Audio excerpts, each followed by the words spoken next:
De quoi je me mêle sur rmc.fr et 01net TV. François Sorel. Bonjour à vous toutes et à vous tous, merci d'être avec nous. C'est avec énormément de plaisir que je vous retrouve pour ce nouveau numéro de quoi je me mêle, le dernier de la saison. Et oui, on va s'accorder quelques semaines de congé pour revenir, écoutez, toute fin août, et nous reprendrons de quoi je me mêle depuis l'IFA de Berlin, comme chaque année d'ailleurs.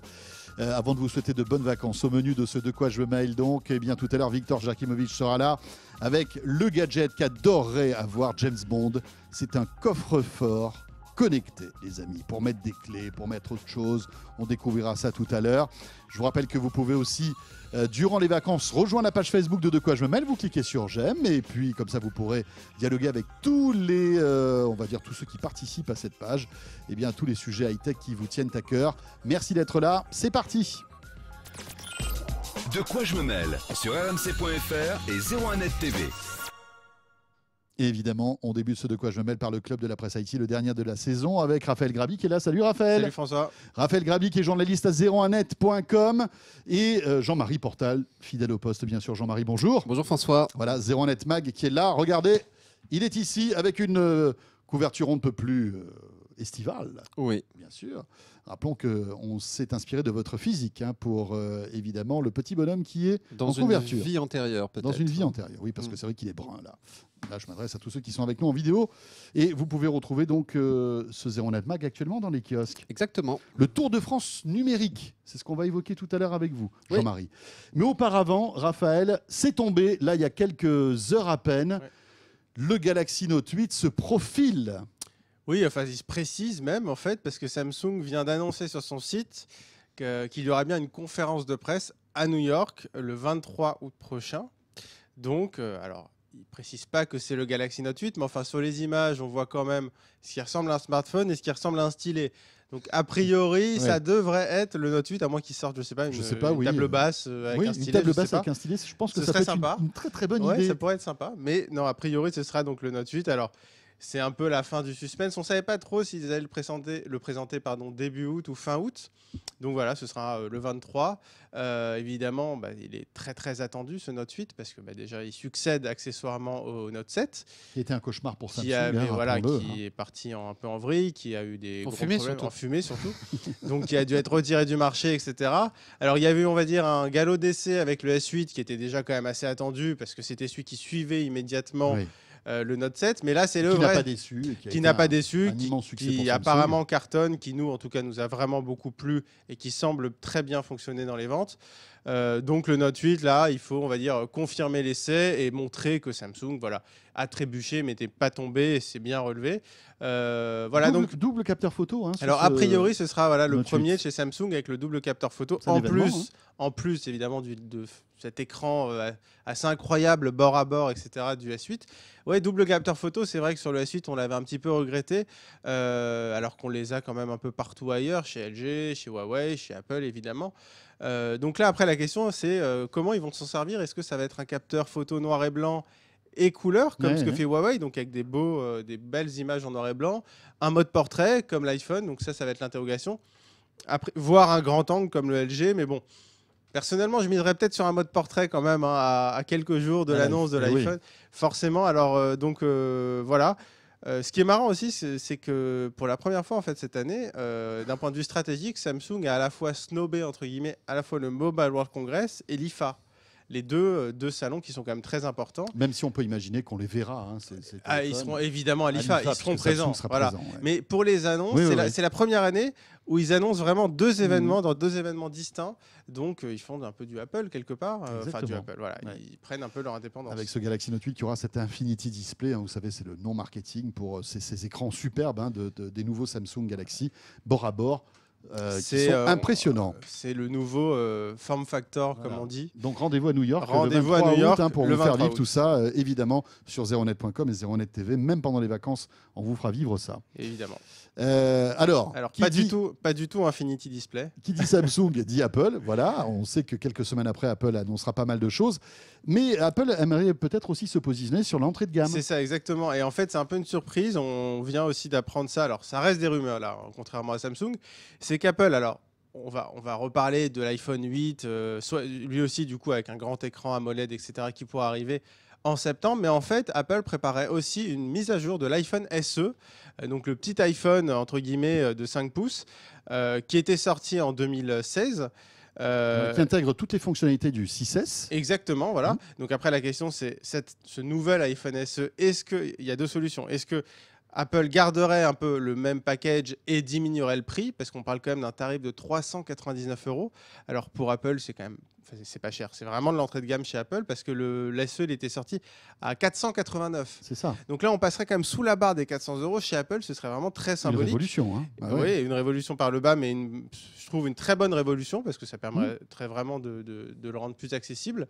Et après, ce qui serait vraiment génial, ce serait que ce soit à la fois à 399 € et avec on va dire le matériel, entre guillemets, le hardware de l'iPhone 7. De l'iPhone 7. Voilà, ça, ce serait vraiment le cas un peu idéal. Rappelons que cet iPhone SE, qui a évidemment subi tous les tests qu'il faut au labo ZeroNet, est un excellent téléphone. Un petit téléphone de bonne qualité. Un petit téléphone, mais il y a des gens qui aiment bien ce format-là, qui tient vraiment dans la main. Alors là, effectivement, ce qui est moins sexy, c'est qu'il y a surtout des bords en fait, assez larges.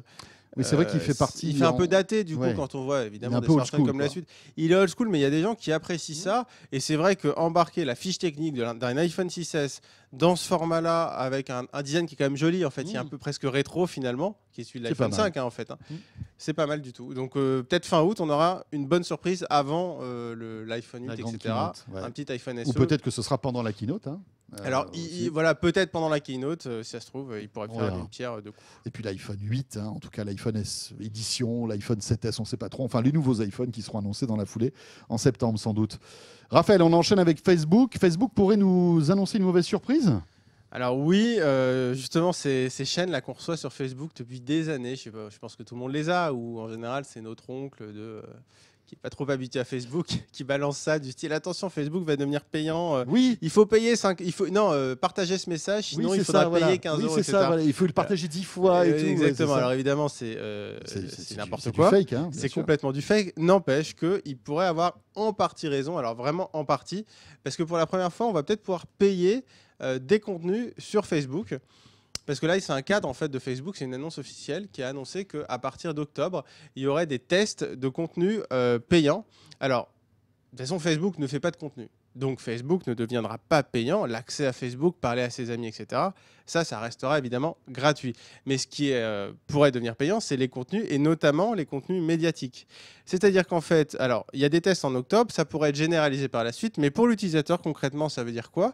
Ça veut dire que si on a son fil d'actualité, on voit un article qui nous intéresse, on clique dessus, on pourra en consulter 5, 6, 7, 8. Et au bout d'une dizaine d'articles, peut-être que Facebook nous dira « Ah, vous avez consulté 10 articles. » Comme c'est le cas déjà sur les Échos, par exemple. Exactement, sur de nombreux. Il y a beaucoup de médias qui font ça, qui nous disent « Voilà, au bout de X articles, vous devez payer. » Et donc, la différence, c'est qu'on paierait directement depuis Facebook. Donc, on donnerait accessoirement son numéro de carte bancaire à Facebook. Et voilà, ensuite, on pourrait continuer à voir des nouveaux articles. Alors, après, c'est vrai qu'on peut se poser beaucoup de questions quand même, parce que c'est un modèle économique. Oui, certains font ça, mais il y en a d'autres. Je pense pas, Le Monde, par exemple, ils font pas comme ça. Il y a des articles qui sont payants et d'autres qui sont gratuits. Donc, sur ces médias-là qui font, entre guillemets, des contenus premium et d'autres contenus gratuits, comment est-ce que Facebook va faire pour diviser ça ? Donc, il va falloir s'adapter à tout le monde. Et en fait, ce qu'il faut dire, c'est que Facebook ne fait pas vraiment ça de gaieté de cœur. En fait, c'est pas Facebook qui a décidé de faire. C'est la pression des éditeurs. Presse, parce qu'en fait, ce format-là d'articles payants, ce serait intégré à ce qu'on appelle Instant Article, donc ces articles où la techno est intégrée à Facebook et qui permet de l'ouvrir directement sans aller sur la page de l'éditeur. Alors Facebook a réussi à motiver beaucoup d'éditeurs à participer à ça et à utiliser cette techno. C'était il y a 1 an ou 2, si je me souviens bien. Sauf que le problème, c'est que maintenant, ils y sont tous allés, qu'il n'y a plus tellement d'avantages et qu'en fait, ils réalisent qu'ils ne gagnent pas tellement d'argent avec ça et que ça coûte de l'argent. Donc, ce n'est pas très rentable pour les éditeurs, et Facebook essaie de les rattraper en disant « Ok, vous partez ». Il y a le New York Times, qui était un des premiers à aller sur Instant Article, qui vient de le quitter. Donc, c'est un coup dur quand même pour Facebook. Donc, Facebook essaie de les rattraper en disant « Ok, vous partez, on vous ramène, on va accepter de faire payer vos papiers, vos articles ». Mais c'est vraiment le flou. Voilà. Comment ça va se présenter, on ne sait pas trop. Mais on sait qu'en tout cas, c'est sous la pression des éditeurs et que Facebook L'avantage, en tout cas pour Facebook, c'est d'avoir nos coordonnées bancaires par la suite, en tout cas notre carte On bleue. les a pas encore. Moi, j'ai pas donné mes coordonnées bancaires à Non, Facebook. mais s'ils faisaient ça, Ah oui, on serait bien sûr. obligé de les Mais est-ce donner. que les gens accepteraient? C'est ça le truc. Ça, c'est une autre C'est question. notre question. Et Hein. les gens sont tellement... Facebook, c'est vraiment c'est le l'apologie du gratuit. Et, oui, c'est sûr. Je suis pas sûr que les gens acceptent de payer Oui, et puis, voilà, pour avoir puis du en- contenu sur Facebook. Oui, et hein. puis en plus, c'est du instant article, mais instant article, Parce c'est qu'en pas plus, pas tous les Et puis, médias. on a déjà de la pub sur Facebook. Oui, Si en on- plus de la pub, on doit payer des articles, enfin, bon, c'est un peu bizarre. On sait pas trop où ça va On va- aller, on cette verra histoire, bien. voilà. Et on termine, Raphaël, avec les Google Glass. On les croyait Oui. mortes et enterrées. Pas tout à fait. Elles sont déterrées, en fait. Alors oui, Enterrées.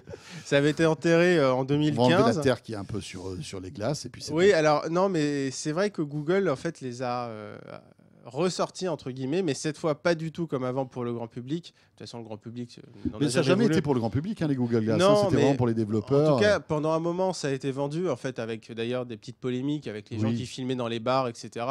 Qui se faisaient un peu virer des bars parce que les gens n'avaient juste pas envie d'être filmés et voilà, logique. ce qui était plutôt logique, on va dire. Donc là, Google a compris la leçon et ils reviennent avec une version alors qui s'appelle Glass Enterprise Edition. Donc c'est assez clair, c'est pour les pros. Et donc le format a un peu changé. Cette fois, c'est plus des Google Glass entières, c'est un espèce de module qui va s'attacher à une paire de lunettes déjà existantes. Ce qui va permettre soit de les mettre sur des lunettes de vue, donc ça c'est quand même pas inutile, soit sur des lunettes de protection par exemple dans Oui. les usines, etc. D'accord. Et a priori, il y a des très bons retours. Donc en fait, ils testent, ils travaillent avec des partenaires, donc des usines, par exemple dans le secteur de la livraison, vous avez la personne, le postier en bas qui doit vous livrer un colis. Dès qu'il arrive chez vous, il y a par exemple le code qui pourrait s'afficher, votre numéro de téléphone, etc. Donc c'est des informations qui pourraient permettre d'améliorer les conditions de service ou alors les conditions de travail dans l'usine, voilà, d'avoir des apports en information, voilà, pour accélérer les tâches. A priori, ça fonctionne plutôt bien. Les entreprises semblent être plutôt contentes. Voilà. Après, la question, c'est est-ce que le fait que ça fonctionne dans le milieu professionnel, ça va inciter Google à peut-être revenir ensuite vers les particuliers, peut-être. Personnellement, j'y crois pas tellement. Je pense qu'il va falloir vraiment un petit moment avant que les gens acceptent d'avoir ça. Mais en tout cas, voilà, c'est un retour qui semble prendre la bonne direction, on va dire plus confidentiel, où voilà, ils prennent le temps de travailler, de développer leur truc. Donc pourquoi pas, à suivre en tout cas aussi. Voilà, les Google Glass qui reviennent sur le tapis régulièrement. Bon, voilà, Google en tout cas n'abandonne pas ce concept. On verra bien si un jour ça arrive sur le Oui. grand public, hein, chez le grand public en tout cas. Merci Raphaël. Merci François. Raphaël Grabli, donc de ZeroNet. Et Jean-Marie Portal, ce François. tour de France numérique pour les vacances là. Mais oui, parce que Ça, c'est bien. Que vous partiez ou non, parce que c'est ça aussi. Hein, nous, on a fait un petit peu le tour de toutes les activités high-tech que vous pourriez vous offrir cet été. C'est ça l'idée, Que hein, ce c'est soit, de se divertir avec de la high-tech, apprendre avec de la high-tech un peu partout en France. Un peu partout en Voilà. France, expérimenter de nouvelles choses. Si vous avez envie, par exemple, de vous initier au pilotage de drones, c'est Ouais. possible. Ou même la VR. hein, qui est Ou quelque même la chose que- VR, Nous, et on en d'ailleurs- parle pendant on teste, mais il y a plein de gens qui ne l'ont pas testé. hein. Voilà. Et donc, justement, à propos de la VR, si vous voulez des expériences en réalité virtuelle, alors je vais vous citer les villes, je ne vais pas vous donner tous les événements, mais vous trouverez ça à Toulouse, à Lille, à Colmar, à Aubenas, à Lyon, à Paris, avec un petit focus sur Villeurbanne, où vous allez pouvoir vous mettre dans la peau de Thomas Pesquet, par exemple, et vivre ses entraînements d'astronaute à destination de la Station spatiale Génial. internationale, ou alors embarquer dans un taxi volant, comme dans le film Le 5e élément, ou encore combattre une armée de robots dans une arène. Et ça, c'est sur des bornes, en fait, des bornes arcade ludiques, où ils ont rajouté de la réalité virtuelle pour vous immerger comme ça dans différents univers. Bon, partout ailleurs, il y a des séances de tir en réalité virtuelle, des combats entre amis. Vous pouvez aussi incarner, vous mettre dans la peau d'une butineuse, hein, une petite abeille. Tiens. Ça, c'est à Colmar, afin de comprendre et de percer les secrets des ruches. Bon, expérience un petit peu originale, mais ça peut beaucoup plaire aux enfants de se prendre pour maille à l'abeille.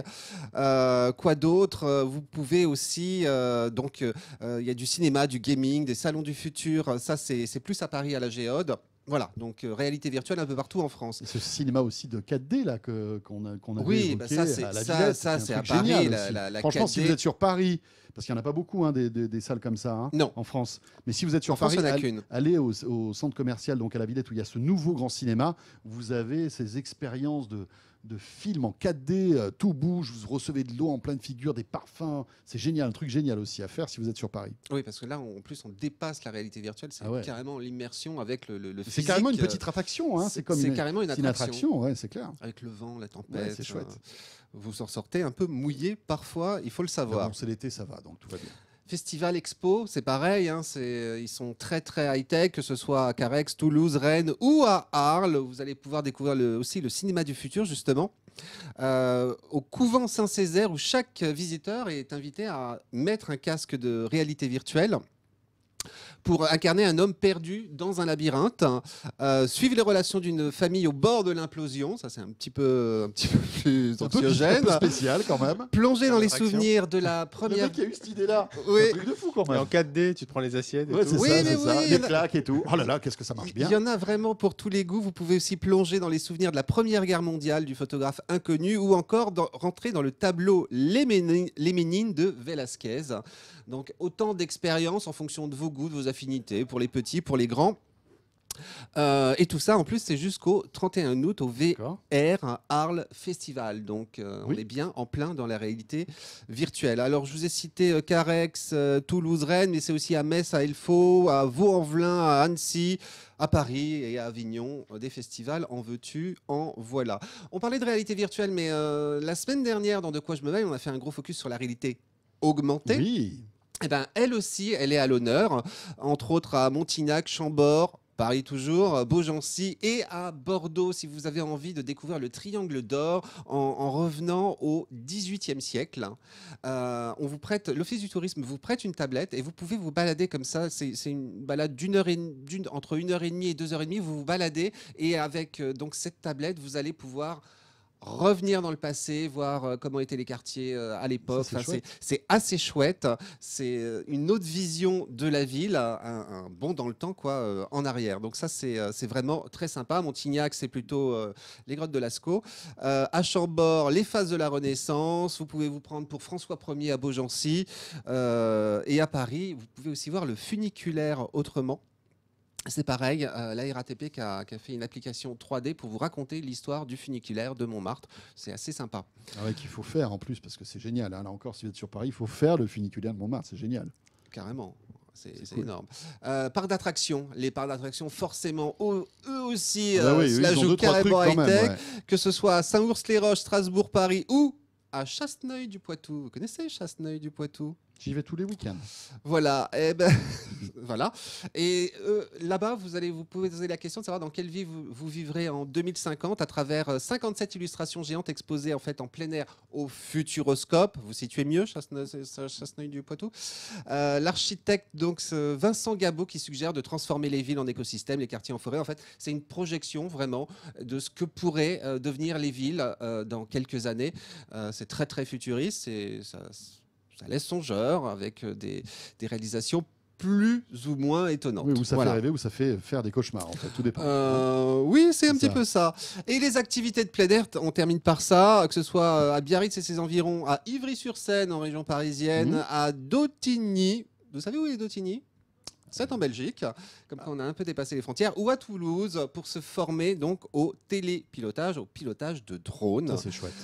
Ça, c'est vraiment très très sympa dans une véritable école. Donc, vous avez un forfait, je vous donne pas le tarif, c'est Un petit peu cher. non, 65 € les 2 heures. C'est Oh, pas ça si va, excessif attendez. Il que ça. faut l'assurance du drone parce que si on le pète. Ah ouais. Mais à mon Ça avis, doit c'est coûter peut-être compris dedans, non? Oui, c'est ça. Je me dis peut-être pour ça que c'est cher. Oui, donc là, vous faites évoluer vraiment un drone dans les airs.